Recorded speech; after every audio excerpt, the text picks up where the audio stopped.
அனைவருக்கும் கணித வணக்கம்.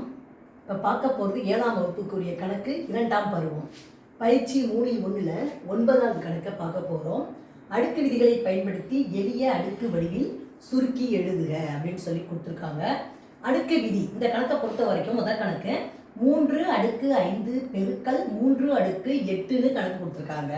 இந்த கணக்கில் நம்ம பார்க்க வேண்டிய விஷயம் என்ன, அடிமானம் ஒன்றாக இருந்து அடுக்குகளை நம்ம இந்த பெருக்கல் வந்துச்சுன்னா நம்ம என்ன செய்யணும், அடுக்கு விதியில பெருக்கல் விதி என்ன பண்ணணும், அடுக்குகளை கூட்ட வேண்டும்.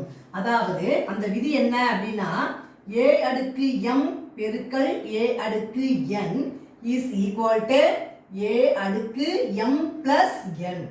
அதாவது அடிமானம் இந்த a இந்த அப்ப அடிமானம் ஒன்றாக இருந்து பெருக்கல் விதி என்ன அப்படின்னா அடுக்குகளை என்ன செய்யணும், அடிமானத்தை எழுதி அடுக்குகளை கூட்ட வேண்டும். அந்த அடிப்படையில கொடுக்கப்பட்ட கணக்கு என்ன, அடிமானம் என்ன இருக்கு 3, அடுக்குகள் என்ன இருக்கு 5 + 8 கூட்டினோம்னா என்ன வந்துடும் 3 5 8 கூட்டினா 13. அப்ப ஆன்சர் என்ன வருது 3/13. அடுத்த கணக்கு பாருங்க a அடுக்கு 4 பெருக்கல் a அடுக்கு 10ன்னு கொடுத்துருக்காங்க. அப்ப இது விதியை பயன்படுத்தி எழுதுறப்ப அடிமானம் a அடுக்குகளை என்ன செய்யணும் கூட்டணும், 4 + 10 கூட்டினோம்னா என்ன வந்துடும் 4 10 கூட்டினால் 14.